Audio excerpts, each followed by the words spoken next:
just about to ask. Thank you very much.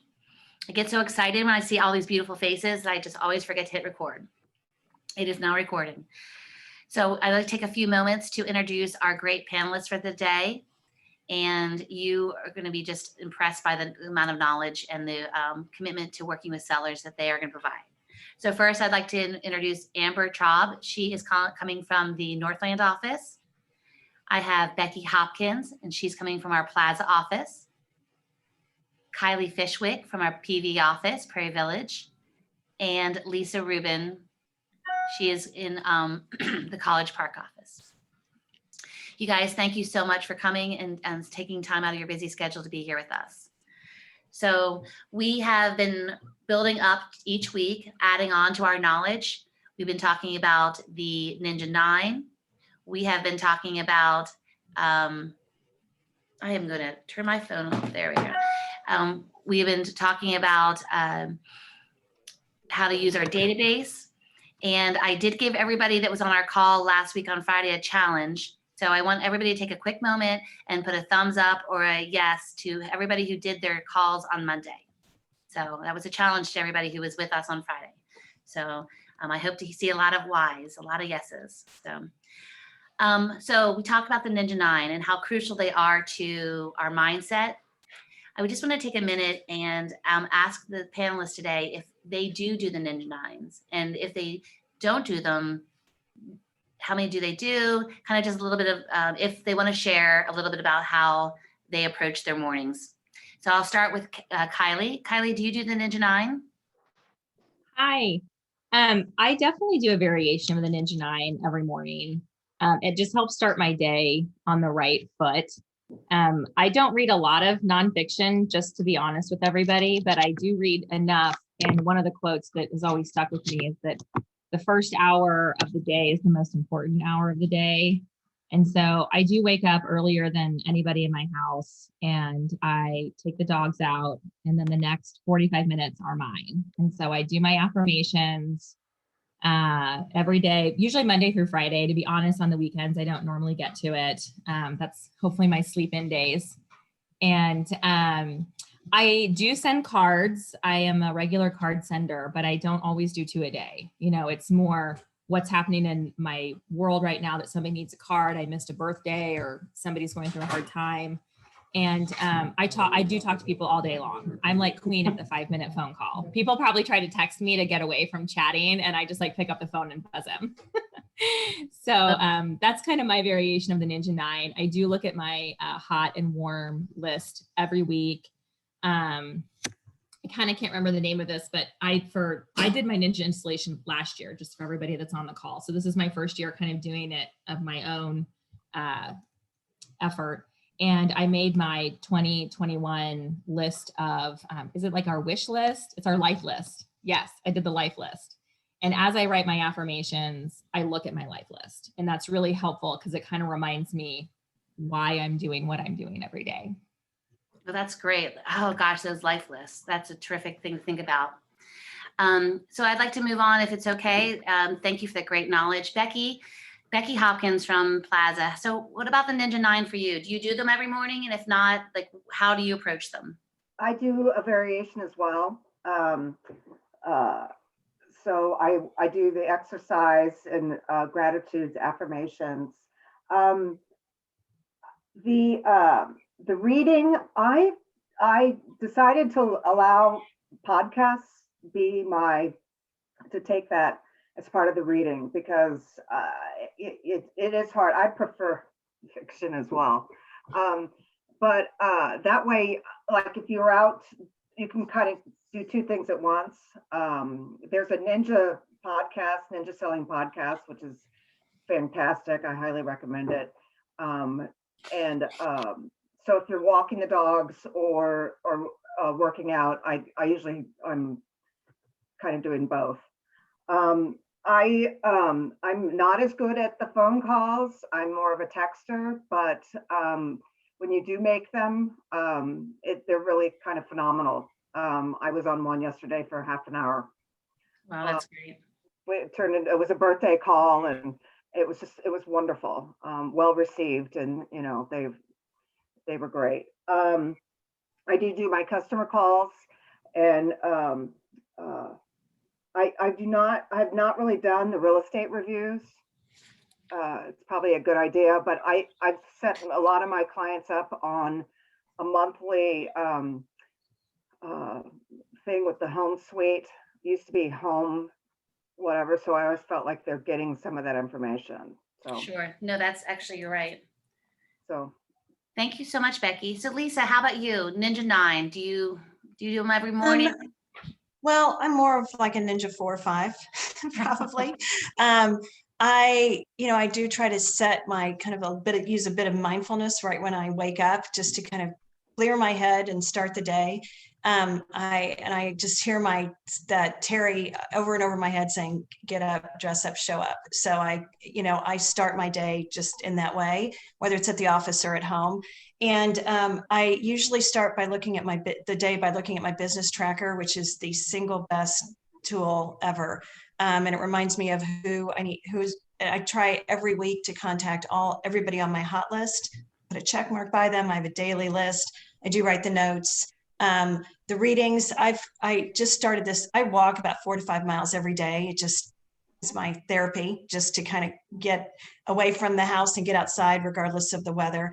And I've been listening on Audible as I'm going on my daily walk. And I started listening to Atomic Habits. And usually I don't really care to read business books very often, but I found out about that from the Ninja Call, and it's been a fantastic book, and it goes really fast.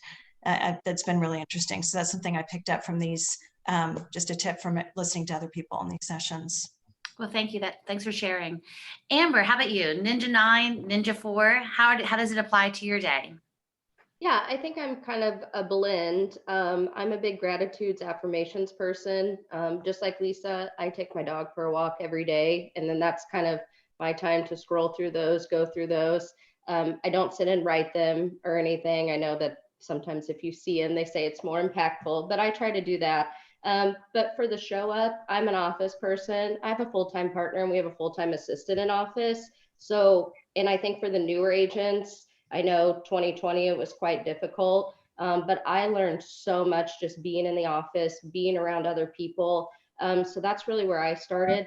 I'm a big notes person. I'm a birthday card person. I even send notes, like thank you notes to agents that I co-op with whenever we're done. I know it's hard, and just a thank you for, especially with how competitive, market is and stuff. And I use my Ninja tracker every morning. That's the first thing I sit down and look at in the office. Who's hot?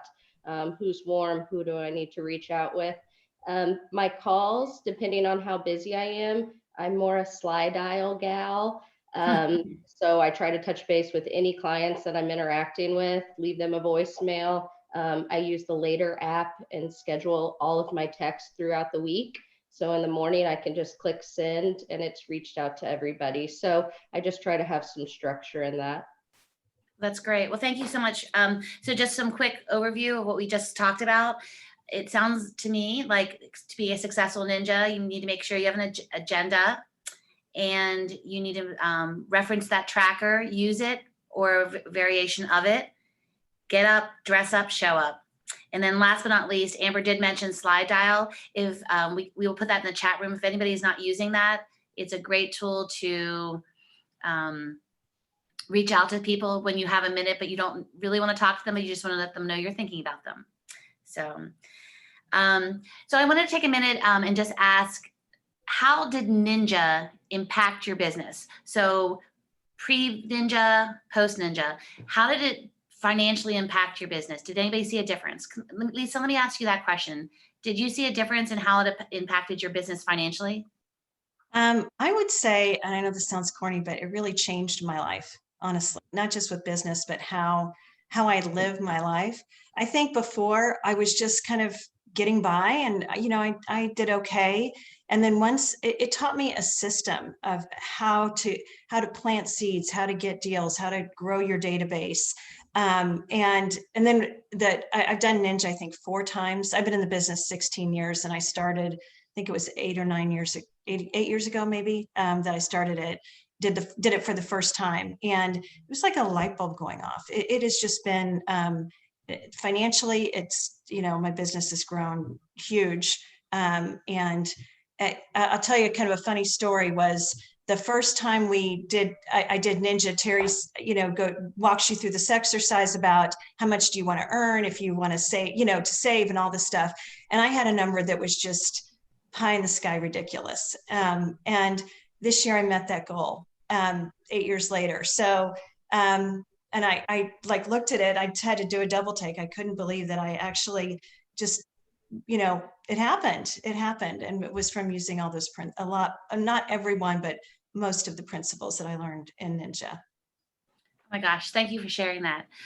So we are getting such great information. I want to dive into what we're actually here for, and that is the selling process. So I just want to remind everybody that the selling process Ninja is you can find the 16 questions that is your guide for the process. You can find that on our BHG Genius KCH.com Ninja page. You'll find that there for your resources, along with all of the other sources that you'll have. And it's really, really important to practice before you start. I know that sounds really silly. I don't know if anybody's been in those training classes where you're like, oh no, we're role playing. But role playing is very important with yourself to get yourself ready. So what we're going to do today is we're going to work with the Ninja panelists and just ask some questions about their process. And there's a lot of steps in play. So we're just going to kind of break it down a little bit slowly, step by step. So Kylee, do you do the pre-listing interview? Do you call them and do the checklist in the interview? What does your process look like for that piece of the Ninja? I do a variation of the pre-listing interview. Most commonly it's over the phone. Typically what happens is somebody will like text me or lob me a quick call and say, hey, I'm selling my house, I need some help. At that time, I'm like usually at the grocery store or God knows where. And so I'll basically set up a time to call them back when we have probably 15, 20 minutes to chat. And so during that call, that's when I do my intake. And it's just like a phone call. Like I know in these COVID times, people are like Zooming or Google Meeting with their clients. I do not do that. Most people in my experience are very uncomfortable on video unless they do it all the time. In my former life, I was on video from 9 a.m. to 7 p.m. But most people are staring at themselves, they're distracted with their background, or are they muted? And so I've really kept it very simple during COVID times. And a simple phone call, going through the checklist, which by the way, guys, I do prepare because this is a new system for me. And so I have like a Word document of questions that I like fill in as we're talking. So I have kind of a guide to get me through that pre-interview process. So that's what I do. How about Becky? Do you use the pre-listing interview process? Do you apply that? Tell me about your experience. Every time. I use it because I think it sets the tone and it gets the sellers to start thinking about, oh, maybe my house isn't so perfect. So we can, that way, you're not walking in and if you do that with all of your clients, then they know it's not, you're not picking on them. Like if you walk into their house, it's just something, this is what we do. So I think it softens it for when you make that first, meet them for the first time, if you don't know them. So, and I also do on all the houses that I, do know. We go back through it so that I just tell them I need a refresher. This is for me, so help me, and they are more than happy to give the information. Oh, great. So you even friends, people that you're in their houses all the time, you treat them the exactly same way. That's terrific. So part of the if you diverge off of that, you'll make mistakes. So sure. Everybody gets treated the same. Sure. And there's a psychological method to the questions to gets them thinking. So that's great. Thanks for sharing that. That's absolutely. So Amber, part of the Ninja selling process is the pre-listing packet. And she did mention that it's fluff, but it's actually very crucial because it sets us apart. do you drop off or mail a pre-listing packet? And if so, what does yours look like? Yeah, so pre-COVID, yes, we always did a drop off. Now I do just an email of it. And then I also we do like a welcome email from us. It has links to our Instagram, our Facebook, all of those profiles, those sorts of things. It's a pretty, just links out to everything. And I give that to them before if they have time to look through it and stuff. And then I always go through those at the appointment too. Always bring a packet. I think that I try to have my iPad, so you have the virtual people, you have the people that like something to hold, just kind of try to cater to them, the walk around, those sorts of things. And it's kind of a variation depending on if I've, been there before, they're new, what kind of questions or how we kind of go into that process. Well, great, thank you. So I'm going to ask that same question to Lisa, but I'm going to actually add a little bit to it. So Lisa, do you do a pre-listing packet? Do you deliver it or mail it or email it now with COVID? And then do you include the commission sheet, the net sheet? Could you share a little bit about what you do and how you prepare your buyers? Yeah, sure. So our team put together we just redid it, this booklet, and in it, it's got a lot of fluff, but basically I've got a page about myself, page about the volume that our team's done, and our marketing plan. And then a lot of other, stuff about getting your home ready and all that, very similar to what was in the on KCH Agent, that seller book download, although we've customized it for our team. I bring that with me when I go, and I go through the marketing plan step by step by step. And I think that, we have a 31-step marketing plan, and I just start with a question like, if you don't mind, if you'll indulge me, I'd like to go through our marketing plan, because I've learned in the past, I know what I'm going to do, but they don't know what I know that I'm going to do. So I want to make sure that I don't skip a step, that I let them know every single process that we're going to go through to get the home sold. And then I do a net sheet. I bring that with me when I go, unless it's a relocation appointment.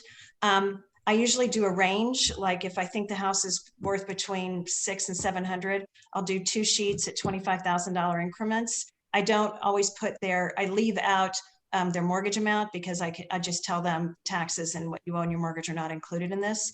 But everybody wants to know, what am I going to get out of this house? And once I do the pre-listing interview, I think that's absolutely key. I've made too many mistakes by not doing it. And I've learned that it's really important, and it shows that you're prepared as well. You usually have a pretty good idea of a range of where the house will be. And then when you get into it, you can always say, I want to do a little more research, but this is approximately where you'll net. And it shows that you're prepared, and it's just good information for them to have. That's great, Lisa. Thank you. Really great information, especially because she does not per se drop it off. She brings it with her, and then she goes through the marketing plan. So it's a combination of both. So Kylee, I was going to ask you, with regards to your buyer's process, do you give them homework in advance to get ready for your appointment? And if so, how do you approach that? No, I don't. Yeah, I like honesty. Thank you. No, I don't give them homework. So I do my pre-listing interview typically over the phone. And then when I come to visit is when I usually bring my content, like Lisa says, the marketing plan, who we are. I also bring a lot of all the KCRER forms, which is kind of their homework. With that packet, I also have I use Focus First as a way to aggregate a ton of data points into easily digestible.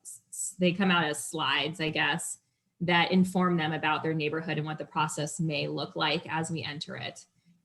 So yeah, I don't give them homework before the meeting, but after the meeting, they have the seller's disclosure, other disclosures. And then I tell them that if they don't want to do it on paper, I will send them electronically, but I give them paper and then offer an electronic follow-up. Okay, great. So we are going to talk about Focus First a little bit later too. So Focus First is focusfirst.com is something we learned through the Ninja program, and note that on your tablets. We will discuss that in a little bit more depth. So Becky, tell me about so we've had different variations of the selling process. Do you give homework? Do you send them a form to fill out, or do you do anything to that nature? Well, I do drop off a pre-listing, or I do I've been doing the same thing. I've been emailing it. Sorry, all the sun's coming up. So no, I don't give them homework. But I do give them copies of the contracts. Well, I guess I do give them homework, and I ask them to look them over so that when we're together, we can focus on their questions rather than just reading a contract to them. Sure. So that usually helps. So I wanted to talk a little bit more about like the walkthrough and walk through each of the steps. But what I'm hearing and what everybody can really gather is this is such a personal process. You have to customize it to yourselves. So I think I'm going to just kind of put a little break on my questioning and just take a minute and ask each of our ninjas to kind of share what sets them apart. It's such a competitive market right now, and there are so few listings. Everybody's going for the same ones. So what I thought I'm going to do, if it's okay with everybody, is I'm just going to have everybody share just kind of what they do to set them apart. Like Lisa's already shared that she does this great binder. But there's more than just bringing a binder in. So, and these ladies, when they win their listings, there's a secret recipe, I always say. So I just thought I'd let everybody kind of just take a few minutes or a minute, whatever they want to, and just share what sets them apart, if they have any tools.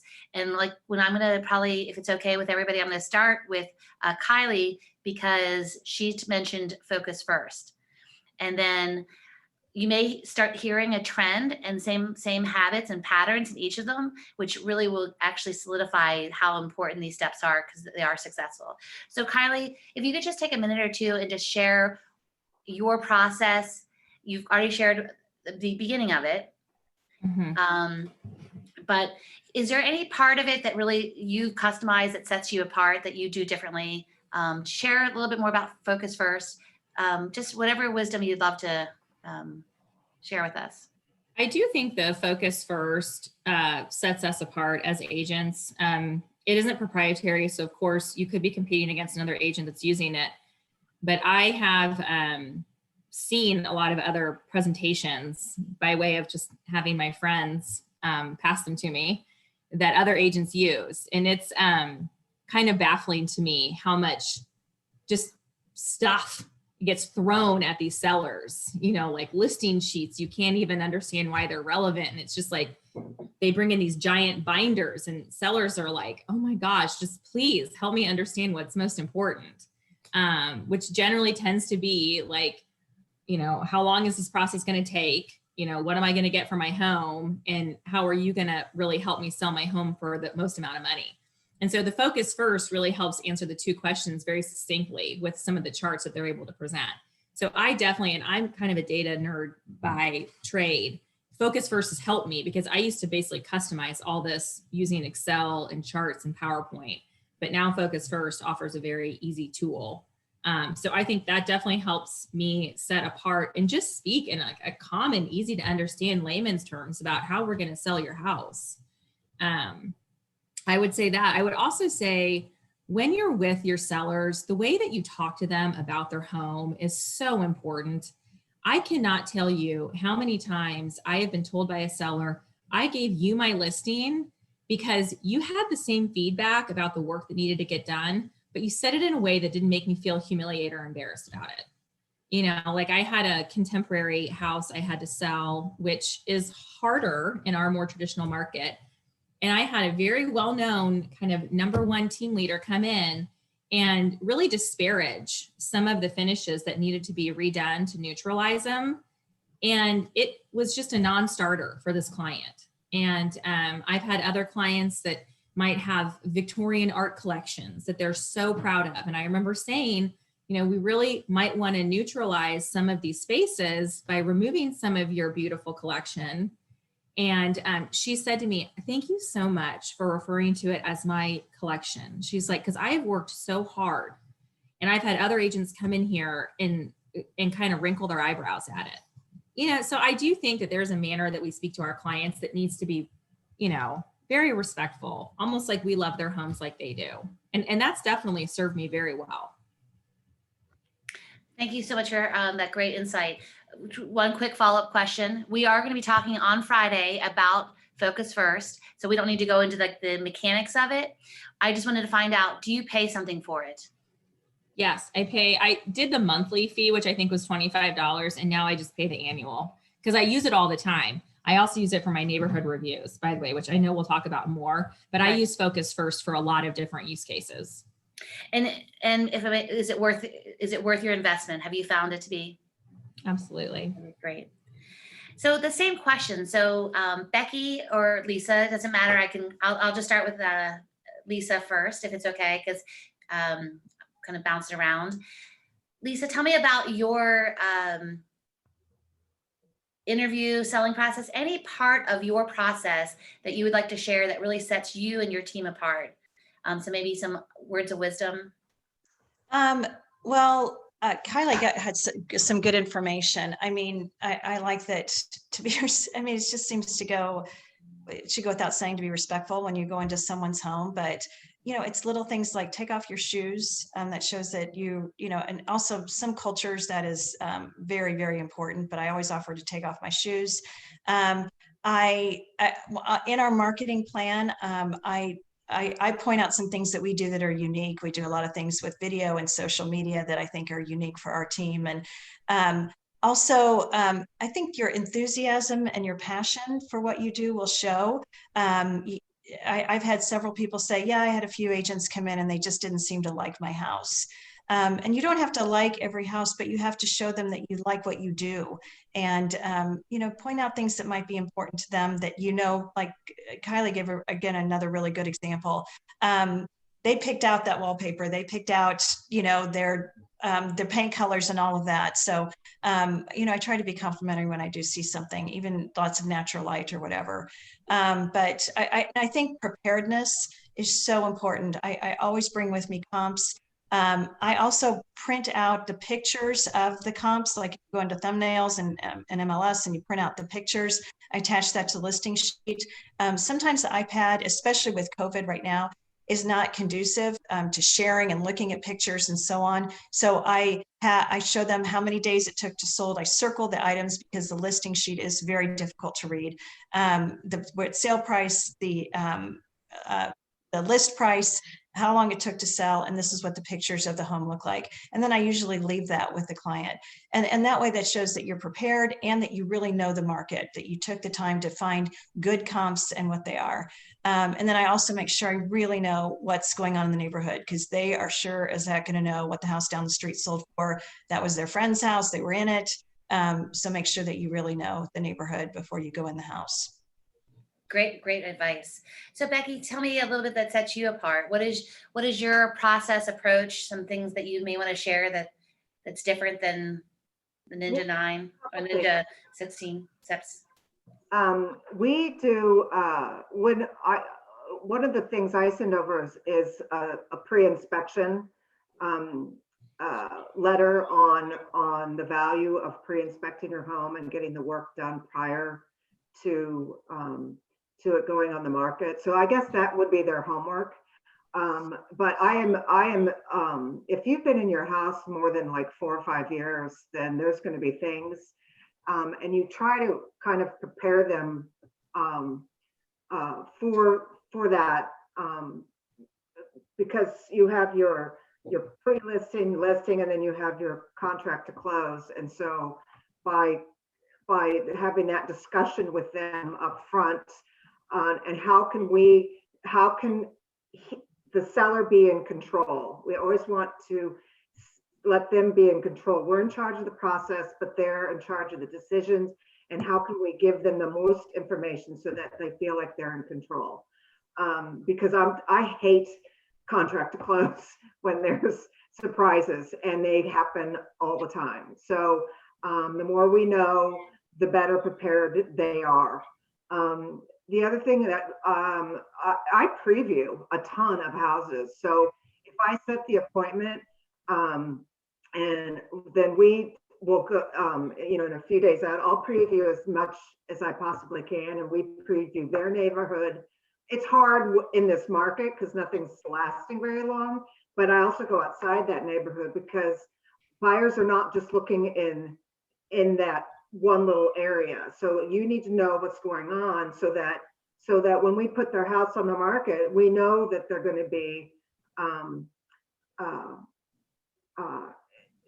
they're going to be marketed, parade ready, positioned correctly, so that when the people come in,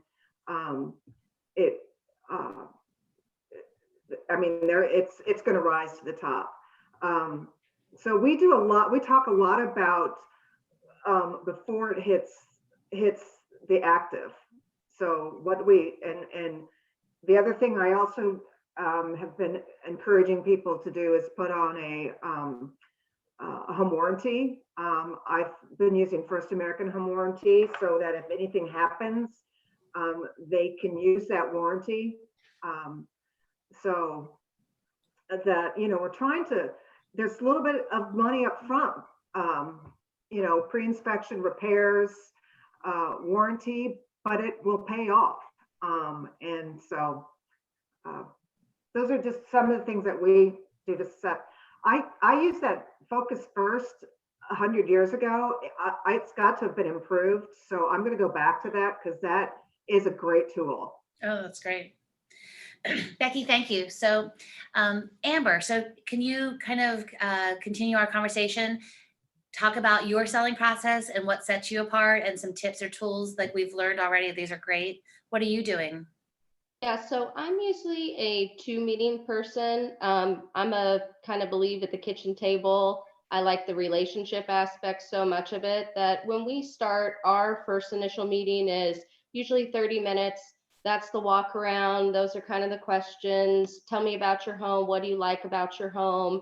Building that kind of relationship, rapport and stuff. And then I set up the second meeting while I'm there. And it's usually 2 days after, and then that's really when I delve into comps, having everything printed out. If you went on the market tomorrow, here's what your competition is, those sorts of things. And then I feel like on that one is when I walk around and say, you're getting your house market ready. I understand, going back to talking about removing pictures and family photos. And then I really talk to them about if, when we're selling your home, what's the next process? Where do you want to be? And I think that when people hear you say, I don't just care about selling your home and making money, because that's where you get a lot of the, well, why are you best for me? Why should I pay you to do something? I think a light bulb goes off that they're like, oh, okay, you now care where I'm going and not just what you're going to get on this side. And I think that's where you build that relationship where a lot of agents can just go in and say, I can sell your house, I can make you a lot of money. But I think the aspect of it is you care not only to sell this, but how you can get me to where I want to be next. And I think that's where you kind of set yourself apart when it just comes to the relationship aspect of it. That's great advice. So Amber uses the 2-step and then she brings the data, the meat of it, to her second meeting, which is pretty common because you want to obviously walk through the house first, get familiar with it. So I wanted to just ask our panelists about the tools they use. So I'm going to talk to Lisa. What do you, on your call when you're actually rolling out the comps and everything, do you use a CMA? And if so, which format do you use? Well, it depends. Typically, I'll just pick out a few good comps and do, like I said, with the pictures. Sometimes I'll do a CMA. It really depends on the situation. And I use the Harrison Plus off Matrix, but I always walk them through these numbers. I don't just throw them a sheet and say that these are the comps. I make sure that they understand the numbers, why I picked the comps that I did, and I know show them that I know the neighborhood almost as well as they do, because I live here and, all those type of things. So that if that's your question about what, do I use the CMAs? No, that's great. Is that what you're, because one of the feedback we always get, and I'm sure you guys can all relate to this, there are so many tools, right? So we just want to find out what successful agents are using. So you answered the question correctly. So I'm going to ask Kylee. Kylee, do you create I love that you use Focus First and pull the graphs out, and they're very clear and simple to use. I'm actually going to revisit them myself. I love it. Kylee, do you put together a CMA and include that in there? And if so, what tool do you use? Matrix, Cloud, there's so many different options. Oh, I'm not really a CMA fan. I have tried it. It just, again, it just seems like so much information. I will use the neighborhood report from time to time. There's a neighborhood report that sometimes I'll tuck in the back of a listing packet if they're interested to know just some of the data points around their neighborhood.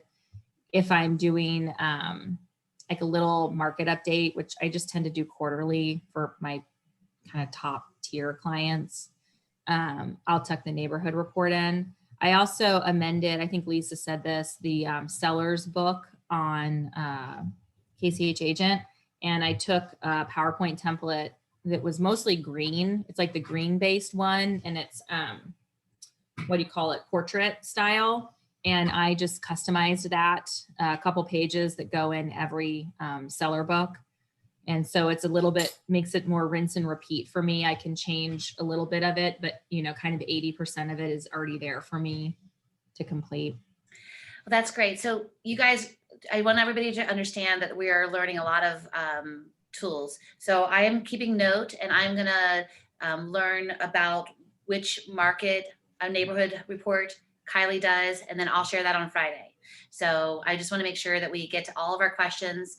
And but so your neighborhood report, Kylee, is from, do you use the one that's in the home suite, or where do you gather yours? So my little my market report, I'm using my ninja quotes, tends to look like a couple of the slides from Focus First. So okay. Yeah, and then I might tuck in like the listing sheets for the closest comps to the house of who I'm talking to. And then if they're interested, I usually will drop in a neighborhood report, and that's from the RPR. Okay, RPR. Yes, that's a great resource. So Amber, so in the meat of you said you use a CMA. Which CMA do you use? So I use the CMA for Matrix. Okay. Always just kind of use that. I just started using the 3-up comparison that they just put in when they did the new Matrix load, which is kind of nice. It's a little less conducive. I think it's a little bit more user friendly. So we've been putting that at the front. I always print out the pictures and stuff for them.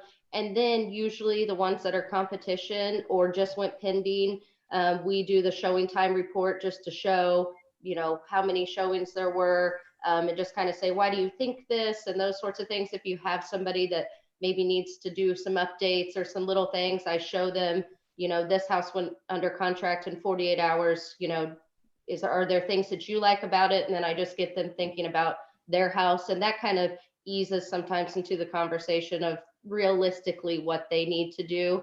And I think that's kind of more sensitive than just going in and telling them you need to do this, this, and this to get your house ready. Yeah, absolutely. Michelle, are we doing okay on questions? Is there anything that's coming up? Yes. We're going to go back, and Becky had mentioned about pre-listing inspections and home warranties, and Meg Lewis had asked how many people actually suggest and recommend and utilize pre-listing inspections, as well as offer and suggest home warranties for listings. Lisa, Kylee, or Amber, do either of you, any of you guys use I do not recommend the pre-listing inspection, especially in today. I mean, Becky's got a good point of finding out you don't want surprises when the buyer does their own inspections. But in today's market, so many things are selling as is and so quickly that I don't really you may not want to disclose everything that you found that another inspector might not. It's a double-edged sword. I think it is good for the. I agree with you, Lisa.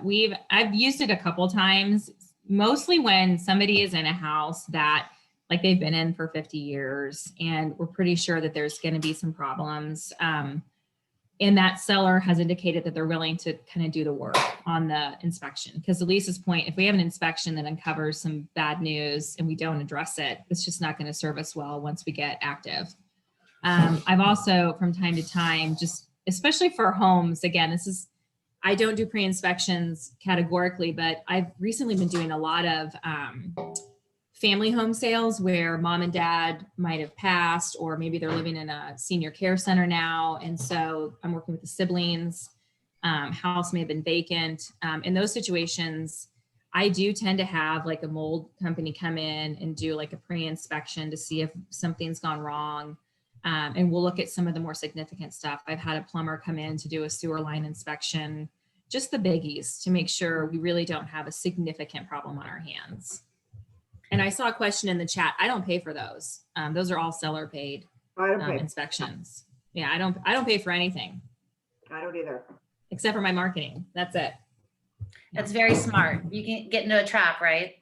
Okay, so that brings up this crazy market.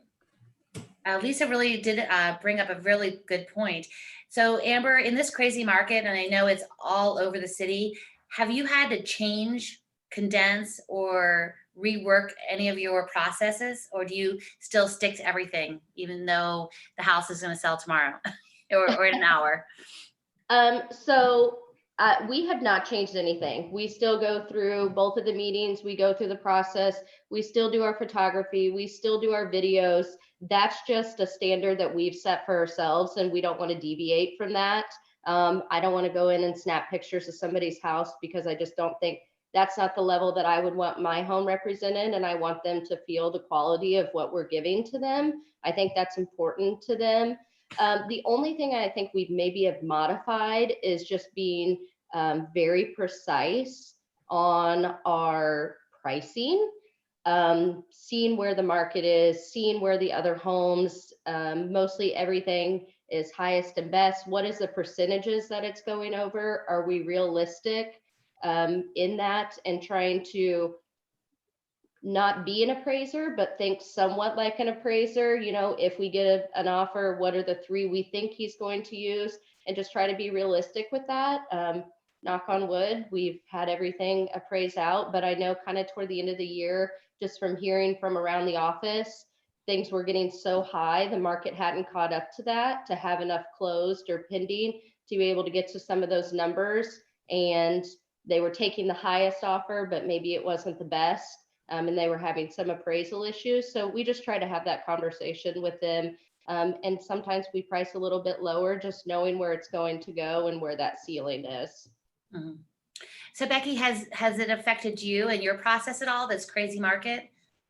Made any changes? No, you stick to Ninja, and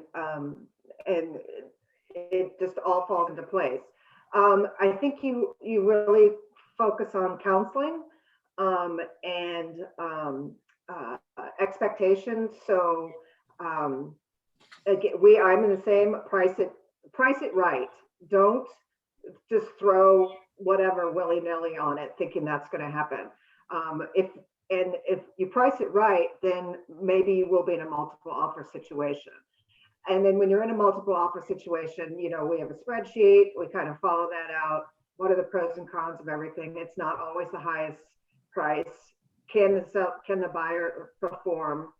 I call the lenders of the buyers. I ask questions about the buyers. I'm like, so there's that. So I stick with it. You tweak towards the market, but if you stick to the basics, it shouldn't be an issue. That's great. Thank you. Thank you very much, Becky. So I'm going to ask this question to Lisa, because this is, and I think everybody's going to have some great insight on this, but have you, so in this crazy market and getting the prices right is so hard, but we all know that we have those sellers that have unrealistic prices for their homes. How do you deal with that? And have you ever walked away from a listing because of that, or because of condition? Just share with us and kind of walk us through that.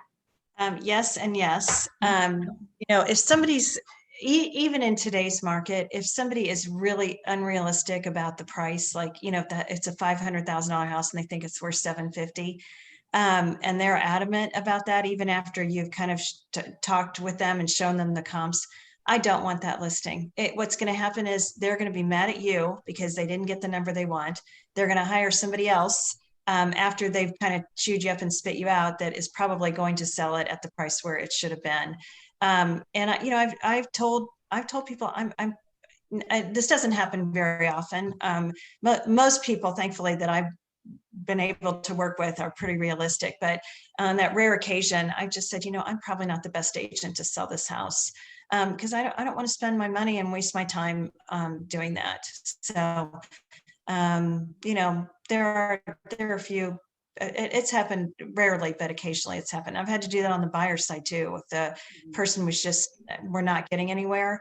Not because we couldn't find them a house like today, but just that they're being unrealistic about what they want for the price.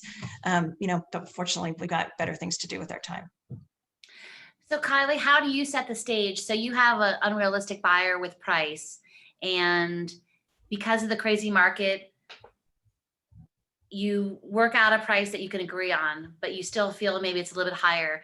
Do you kind of set the stage and plant the seed on this is how we're going to do it and ask for their commitment? How do you approach maybe taking a little bit higher priced property because you don't know what the market's going to do? What do you do when that situation happens? Well, first of all, I just lost a listing, which is really sad because I was very clear that the price point they wanted to sell was not going to happen. And clearly somebody came in and told them that they could because it went on the market, and I kept checking and showing time. I was kind of obsessed with it, and it didn't have any showings. It never moved. It actually just expired a few weeks ago. Now I've called that seller to see if they're interested in talking to me again. I haven't heard back yet, but there is some kind of vindication for me, at least, that I was right. The market wasn't going to support that price point. When I have somebody who's unrealistic about price, again, my approach pre-listing is pretty data driven. We go through a lot of the data, and what I usually end up sending after we've kind of hashed through things is my price opinion recommendation. And it's an email.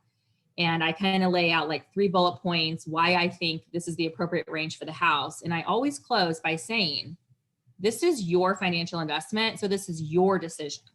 I go back to Ninja. I say, I run the process. I'm responsible for providing you guys the best recommendations I can possibly provide. And I literally say, this is not a cop out on my part by not selecting the price point. This is your decision to make. And if you decide to go higher than this, I request the flexibility to, after 10 days on the market, if we're getting feedback that it's not moved, we need to reduce the price. But I kind of put the onus on them to some degree because that is their choice to go high against my recommendation. I ask for flexibility. I tend to get it. I'm like Becky, like we tend to price like right at market. And so all last year, we got multiples on every single listing that we took out, except for this one in Mission Hills that had been on the market for like 3 years. But we actually sold that last year, which is amazing because everything's selling. Congratulations. That's great. Yeah, that was Amy's. But yeah, it was, but that's kind of my approach with clients. I present the right recommendation. I own the process. They run the decisions. If they choose to list their property high and it doesn't sell, it's kind of on them to some degree. Great. Becky, I would love to hear what. I have one other thing that I do is I tell them you are focused on your house. The buyers know every other house. So they have been in those. So they know the market better than we do. Because when they are focused in their pajamas looking at it at midnight. So that's what you're competing against is all the other houses. And I think all of a sudden that you can see them kind of go, oh yeah. So sometimes I'm gentle about it. Just remember your buyers are seeing all the competition, not just your home. And then all of a sudden I think they're like, okay, yeah, we might be. I think to piggyback off of that is if you have somebody that hasn't sold their house for a very long time, sometimes they still have the mentality of negotiate. They want to start high. They want somebody to lowball them. They kind of love that row and competition just to see how much I can get. What can I do to those people? And I think having that realistic conversation with them that that's kind of not where this market is. You have so much knowledge going to buyers. We're so data driven. We can look up, we can see pictures, they can go on, you know, the Zillows and all of those things and see mortgage history. I mean, there's just too much information. So I'm kind of, my partner is almost 30 years in. So he's selling, we're starting to resell homes that people have been in for a long time, and they still kind of have that old school selling mentality. So I think always just going back to, you know, where do you want to be after this? And then you start getting them thinking about the next house and the future and those sorts of things. And then I think it kind of brings them back to reality on what their houses really were. That's really great. So kind of keeping on the same thing as the dollars and cents. Do any of you ladies ever struggle with the commission question? Do people ask about commission still, or is that more just they accept this is your commission rate, this is your marketing? So I guess the really important question is, what do you do when someone says, will you reduce your commission? So Becky, do you ever have that question? Rarely. Rarely? It comes up rarely. I can't remember the last time somebody's asked me about commission. They're sometimes like, oh, but I don't focus on it and we move on. Lisa, do you have any struggles or any questions about that, and how do you handle it?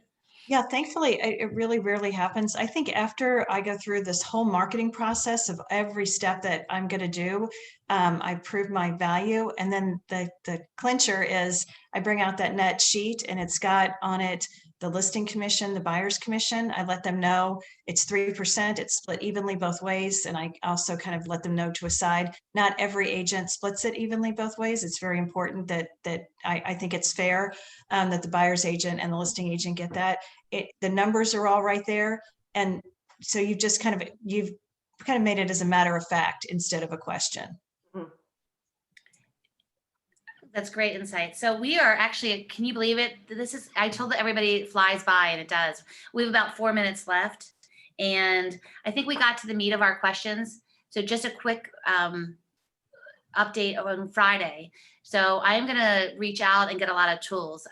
Emily Vogt from the Prairie Village office was on our call last week, and she was so incredibly insightful. And I'm going to reach out to her to get some of the tools she uses for her selling presentations, and I will have those for Friday.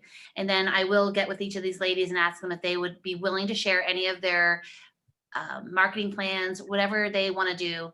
Of course, some people will be a little bit leery of it, and other people share everything. So I'll just make sure I am very, I'll just do my due diligence and get as much information as I can for you guys on Friday. So what we've been talking about the last couple of weeks, obviously, and you guys talked about podcasts. So I'm gonna expand my question. So reading and staying in that mindset is really important. And we're creating a library, virtual and actually physical library. So I always like to take a quick poll and ask the ladies, keep saying ladies, I'm sorry, the panelists, the ninjas, what books they're reading. We have the Atomic Habits. It's been just a common theme. Everybody has been saying it's an amazing book, which it is. And now I'm going to ask podcasts or books. So Becky, is there any podcasts or books that you'd like to share that you are currently reading or listening to? I listen to the Ninja Selling every Monday and Thursday. Okay. It's been going for 2 years. I stumbled on it when I started getting into podcasts. I was just kind of like, well, I wonder if there's a real estate one. And they started the same time I did. So it's Garrett Fry, and it's good reminders. That's great. Kylee, are you listening to anything or reading anything right now that you'd love to share? I mean, I am on the Atomic Habits bandwagon. But yeah, generally I don't read a lot of nonfiction unless I'm having like a bout of insomnia. I tend to read a ton of current events. Like I'm kind of a current events junkie. And I find that actually bodes well for me with all my clients. So I can kind of talk about anything, anytime that somebody brings up. So I read a ton of newsletters, a ton of news outlets, ESPN every day. I just kind of consume it all. That's great. Lisa, any recommendations? You mentioned that you're actually listening to the Atomic Habits right now. Any additionals that you've listened to or read over the last couple months that stand out? My guilty pleasure is just reading fiction. I love reading novels. So it's kind of a stretch for me to sit down and read a business book. That's why I'm listening to this one. So the Atomic Habits, and I unfortunately probably don't have much else to add to your library. No, that's great. So we're almost to the very end. Anybody have any, I think I apologize. I think I lost Amber in the connection. So, excuse me. We guys- do have one question. Yes, please. I was just about to. Iris Armstrong asked, if Kylee does not generally do a CMA, what does she base her price opinion on? So I just messaged Iris back directly. Okay. I use an export from MLS that goes into Focus First.